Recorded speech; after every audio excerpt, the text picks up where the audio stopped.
Շատ խոսվեց նախարարներին պարգևավճարներ ստանալու հետ կապված եւ ասվում է, որ 3 միլիարդ պետբյուջեի դուրս է գրվել պարգևավճարների համար։ Դուք օրինակ անձամբ ինչքան եք ստացել։ Ես այս բան չեմ հիշում ինչքան եմ ստացել, ընթացքում կհիշեմ կասեմ, բայց ամեն դեպքում այդ ինֆորմացիան գաղտնի չէ եւ դուք դրա մասին տեղեկատվությունը շատ բաց եւ հասանելի կարող եք տեսնել իմ տարեկան հայտարարագրում եւ առհասարակ խորհուրդ եմ տալիս բոլոր պաշտոնատար անձանց, բոլոր հայտարարու պաշտոնատար անձանց հայտարարագրերը ուսումնասիրել եւ այնտեղ տեսնել թե ով ինչքան աշխատավարձ եւ հավելավճար է ստացել։ Տեսեք, Տիկին Գալյան, հիմա ասում են դուք թոշակները 10,000-ով անգամ խուսափում եք բարձրացնել եւ թոշակառուների ստացած գումարները այնքան չեն չինեն, որ դրա ֆոնին նախարարների պարգևավճարները շատ բավականին բարձր են, ինչպես է արդարության սկզբունքը այստեղ աշխատել։ Ինձ թվում է կատարած աշխատանքի, դրա գնահատման, աշխատանքի ռիսկայնության գնահատման եւ մի շարք այլ համատեքստեր կան աշխատավարձի չափը որոշելու հարցում։ Կառավարությունը կարող էր գնալ շատ ավելի ռադիկալ որոշման եւ ապագայում կարծում եմ, որ պետք է գնա այդ ճանապարհով, որ վերանայի պետական պաշտոն զբաղեցնող անձանց վարձատրության համապատասխան գործակիցները, բայց քանի որ դա կլիներ տևական process, այս պահին որոշում է կայացվել կառավարության կատարողականի, այսինքն աշխատանքների իրականացման ծավալի հիման վրա որոշակի տոկոսային հարաբերությամբ տրամադրել համապատասխան պարգևավճարներ, ընդ որում պարգևավճարները տրամադրվում են ոչ միայն ղեկավարներին, այսինքն կառավարության անդամներին կամ նախարարների տեղակալներին, այլ տրամադրվում են նախարարությանը, հաշվի առնելով յուրաքանչյուր կոնկրետ նախարարության առաջնահերթությունների կատարման ծավալը։ Ու այսինքն ասածս ենթադրում է, որ այդ պարգևատրումները ստանում է նաև նախարարության ամբողջ աշխատակազմը, ինչը կարծում եմ, որ շատ կարևոր քայլ է։ Մենք անընդհատ խոսում ենք աշխատավարձի սակավությամբ պայմանավորված կադրեր հայթայթելու խնդրի մասին, մենք անընդհատ խոսում ենք թափուր հաստիկների, աշխատանքները ժամանակին չհասցնելու, կատարել չհասցնելու մասին եւ մի շարք այլ խնդիրների մասին, որոնք կապված են կադրային խնդիրների հետ եւ ռեսուրսի սակավության հետ։ Ես կարծում եմ, որ սա քայլ է, որը մեծ գոհունակությամբ եւ երկար սպասման արդյունքում ընդունվել է նաեւ հանրային բոլոր ծառայողների կողմից եւ մեծ մոտիվացիոն ազդակ է, որպեսզի նրանք ել ավելի մեծ ջանասիրությամբ աշխատեն, ինչու եմ այսպես ասում, որովհետեւ աշխատանքի արդյունքը ուղիղ համեմատական է լինելու ստացած պարգևավճարին։ Ոչ մեկ որոշում չի կայացրել ուղղակի վճարել պարգևավճարներ, շատ երկար է կառավարության կողմից քննարկվել մեթոդաբանությունը եւ որոշում է կայացվել պատճառաբանված կերպով բաշխել պարգևավճարները կամ կարող ենք դա համարել աշխատանքի վարձատրություն, որովհետեւ իրական տրամաբանությունը ու էությունը այդ կարգավորման ու կառավարության համապատասխան որոշման, որը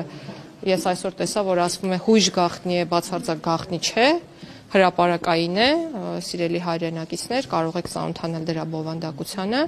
որոշում է կայացվել, որ պատճառաբանված տարբերակով պետք է տեղի ունենա, կրկնում եմ գնահատելով յուրաքանչյուր նախարարության աշխատանքը։ Դուք կառավարությունը երկար է մոտավորապես 7 միլիոն, եթե չեմ սխալվում, հարկերը հանած 6-ից 7 միլիոնի կարգի, բայց ճշգրտված կներկայացնեմ հայտարարագրում իհարկե, ընդ որում սա հավելավճար է, որը հանրության աչքին երևալու է որպես միանվագ գումար, որը տրամադրվել է օրինակ նախարարին իմ դեպքում, բայց սա ամբողջ տարվա աշխատանքի դիմաց ես համարում եմ որպես վարձատրություն։ Այսինքն շատ չեք համարում այդ 7 միլիոնը։ Կարծում եք նորմալ է Հայաստանի պայմաններում։ Նախարարների եւ նրանց աշխատակազմերի նախ հստակ հիերարխիա գոյություն ունի գործակիցների սահմանման եւ ես խոսքի սկզբում նշեցի, որ դա ունի տրամաբանություն կապված աշխատանքի բովանդակության, քանակի, ռիսկայնության եւ ամեն ինչի հետ։ Ես կարծում եմ, որ կառավարությունը եւ ոչ միայն կառավարությունը, այլ նաեւ դատարանները, իրավապահ համակարգի ներկայացուցիչները, նաեւ ինչու ոչ օրենսդիր մարմնի ներկայացուցիչները կատարում են այնպիսի աշխատանք, որը պետք է այո բարձր վարձատրվի մեր պետությունում, ինչու, որովհետեւ մենք նույն խնդիրը ես հետ շատ անկեղծ եմ ուզում լինել փոխնախարարի պաշտոնում նշանակվող անձը եղել է իրավիճակ երբ ուղղակի հրաժարվել է հաշվի առնելով աշխատավարձը, որովհետև որոշ այլ մարմիններում, այդ թվում կառավարության ենթակա մարմիններում այսօր վարչության պետերը ստանում են ավելի բարձր աշխատավարձ, քան կարող էր ստանալ փոխնախարարը։ Եթե այսքան անկեղծացա, իմ մասին էլ ձեզ մի բան պատմեմ։ Գլխավոր դատախազի տեղակալի պաշտոնից հետո, երբ նշանակվեցի նախարարի պաշտոնում, իմ աշխատավարձը տարբերվում էր ինձ համար անբարենպաստ տեսանկյունից, որովհետև ուղղակի իջեցվել էր, ոչ թե իջեցվել էր, այլ այդպես էր, որովհետև ցածր էր ավելի, քան գլխավոր դատախազի տեղակալի պաշտոնում իմ ստացած աշխատավարձը։ Բայց ես իմ ռիսկերը գնահատ, իհարկե կարող էի եւ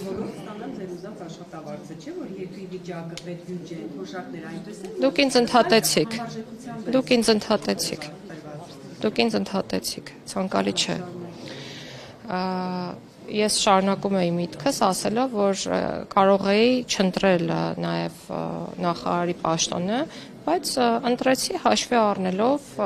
բոլոր այն վատ հարացումները սոցիալական վիճակի մասով, որոնք կան, եւ այն աշխատանքի բնույթը ինձ գրավեց, որ ես այսօր իրականացնում եմ եւ շատ գոհ եմ, որ ընտրել եմ այս ճանապարհը։ Ասում եք կառավարությունը երկար քննարկել է այս հարցը, այս դեպքում ինչու նույն որոշումը չի կայացվել ուսուցիչների նկատմամբ, դասախոսների, բժիշկների եւ միայն պաշտոնական անձանց։ Շատ բարձ պատճառաբանությամբ, որովհետեւ տարբեր մարմինների հետ կապված աշխատավարձերի բարձրացման ֆորմուլաները մշակվել են տարբեր ժամանակահատվածներում եւ տարբեր կերպ։ Ուսուցիչների համար գործարկվել է ատեստավորման համակարգը, որի արդյունքում մեր երկրում կան հարյուրավոր ուսուցիչներ, որոնք 500,000 դրամ եւ ավել աշխատավարձ են ստանում, եւ եթե ես չեմ սխալվում, կառավարության վերջին նիստերից մեկում վարչապետը նույնիսկ խոսեց ուսուցիչների մասին, որոնք փոքրաթիվ են, տասնյակի չեն հասնում, որոնք ստանում են 700,000 դրամ աշխատավարձ։ Ես կդժվարանամ անգամ հիշել, թե արդյոք նախկինում քննարկվել է կամ եղել է նախկինում, նկատի ունեմ ոչ այս կառավարության օրոք, հնարավորություն, որ ուսուցիչը գոնե 200 կամ 300,000 դրամից բարձր աշխատավարձ ստանա։ Մյուս ոլորտներում բարձրացումներ մշտապես եւս եղել են։ Ես կարող եմ, դուք ինձ նորից ընդհատում եք եւ դա ընդունելի չէ։ Մյուս ոլորտների մասին խոսելիս պետք է նշեմ նաև քրեակատարական համակարգի ծառայողների մասին, ոստիկանության մասին, զինվորական ծառայություն իրականացնող անձանց մասին, դատական իշխանության մասին, իրավապահ համակարգի մասին։ Այս բոլոր ոլորտներում մենք ունեցել ենք 50%-ից ավել աշխատավարձային աճ եւ պարգևատրումների հստակ տրամաբանություն, ընդ որում հիմնականում զինվորական ծառայություն ենթադրող կամ դրան նմանվող ծառայություններում զինվորական ծառայություն ենթադրող կամ նմանատիպ այլ ծառայություններում աշխատավարձի բարձրացումը պայմանավորվել է ատեստավորմամբ, այսինքն կրկին պատճառաբանված, հիմնավորված որոշումների կայացման համատեքստում է եղել աշխատավարձի բարձրացումը։ Ատեստավորումը անցել է դրական շեմով, աշխատավարձի բարձրացվել է համապատասխան ծառայողի, չի անցել, չի բարձրացվել, բայց այս տրամաբանությունից զատ բոլոր իմ կողմից նշված ծառայություններում գոնե թե մեկ անգամ, եթե չեմ սխալվում, ոչ պակաս քան 30%-ով աշխատավարձերի ուղղակի բարձրացում է տեղի ունեցել։ Ես ձեզ կխնդրեմ գնալ կրկին թերթել պատմության էջերը, հանել այն բոլոր փոփոխությունները աշխատավարձերի բարձրացման հետ կապված, որոնք այս կառավարության մանդատը ստանձնելուց հետո տեղի են ունեցել, եւ ես ձեզ վստահեցնում եմ, որ պետական բոլոր օղակներում դուք փոփոխությունները կտեսնեք։ Հիմա մի ճշտում եք, ես դեռ ստացած գումարների աշխատավարձը բարձրացում եք, թե պարգևավիճակը։ Աշխատավարձ իրավական տեսանկյունից կլիներ այն դեպքում, երբ բարձրացվեր գործակիցը օրենքում, եւ ես իմ խոսքի սկզբում նշեցի, որ շատ ավելի լավ կլիներ, որ այդպես լիներ, բայց դա կլինի ապագայում, ես հուսով եմ, որպեսզի իրավական տեսանկյունից օրենքի հիման վրա փոխհատուցումը համարվի հենց աշխատավարձ։ Այս պահին պարգևավճարի մասն է խոսքը, բայց դա փաստահեն եղանակով նշեցի, որ համարվում է աշխատավարձի դիմաց հատուցում, ներողություն, աշխատանքի դիմաց հատուցում, կարող եք դա համարել աշխատավարձ, ինչու, որովհետև դա տրամադրվում է գնահատելով կոնկրետ նախարարության աշխատանքը։ Շատ լավ, փաստորեն դուք լավ նկատի ունեմ կառավարության անդամները լավ աշխատանքի համար են այս գումարները ստացել, բայց սրանից ամիսներ առաջ Նիկոլ Փաշինյանն ասում էր, որ դուք վատ եք սովորել, մնացել եք նույն դասարանում, հետևաբար ինչի համար են տրվել այդ պարգևավճարները։ Խոսքը ձեր մասին չէ, ընդհանուր կառավարության մասին է խոսքը։ Կառավարությունը լավ թե վատ է։ Ես ձեզ մի հուշում անեմ, ես խորհուրդ եմ տալիս կոնտեքստից չկտրել երբևէ որևէ պաշտոնտար անձի ասվածը եւ չներկայացնել դա հանրությանը կոնտեքստից դուրս։ Ես ասում եմ այո, շատ հարցերում մենք չունենք կրթական այն բավարար մակարդակը, որը պետք է ունենանք կամ ցանկալի ունենանք եւ ձգտում ենք ունենալ։ Եվ ամոթ չէ շարունակական կրթվելը եւ ցանկություն ունենալ ինքնակրթվելու։ Որպեսզի դուք գնահատեք կառավարության աշխատանքը, դուք կարող եք վերցնել կառավարության ծրագիրը, կարող եք վերցնել նախարարությունների կողմից մշակված եւ կառավարության կողմից ընդունված ռազմավարությունները եւ դիտարկել մոնիտորինգի արդյունքները, այսինքն կատարողականի գնահատականը, հաջորդ քայլով կարող եք վերցնել բյուջեի մասին օրենքը եւ նախարարություններին հատկացված ծավալները ֆինանսական միջոցների, գնահատել բյուջեի կատարողականը, կարող եք տեսնել այն մեգա նախագծերը, որոնք դրվում են նախարարությունների առջև որպես առաջնահերթություն կատարման տեսանկյունից եւ վերջնարդյունքում գնահատել, թե որքանով են դրանք կատարված եւ միայն այս հարցերին պատասխանելուց հետո կարող եք եզրահանգում ունենալ արդյոք կառավարությունը լավ է աշխատել, թե վատ է աշխատել։ Դե հիմա ինչ վերաբերում է, բայց ես ձեզ մի բան նշեմ, որը ձեր ասածի հետ կապ չունի, բայց ամեն դեպքում, քանի որ կառավարությունը շատ կարևորում է կրթության շարունակականությունը,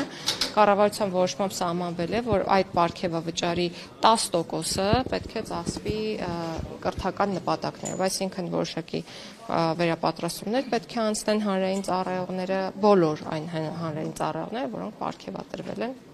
իսկ դրանց շրջանակը շատ մեծ է։ Ես կարող եմ պատասխանատվություն վերցնել եւ ասել, որ գրեթե բոլոր հանրային ծառայողները պարգևատրվել են եւ դա լավ է, որ պարգևատրվել են։ Այս տարվա գումարը էլի է նախատեսված 2026-ին։ Կառավարության համապատասխան որոշումներին հետևեք եւ կտեղեկանեք։ Տիրին Գալյան, դուք օրինակ գերատեսչության որպես ղեկավար ինչ չափորոշիչով եք պարգևավճար սահմանել ձեր օրինակ վարչության պետերին, ավագ մասնագետներին, ինչն եք առաջնային համարել։ Մենք ունենք ներքին գնահատման մեխանիզմներ, ընդ որում գնահատումը իրականացնում եմ ոչ թե ես,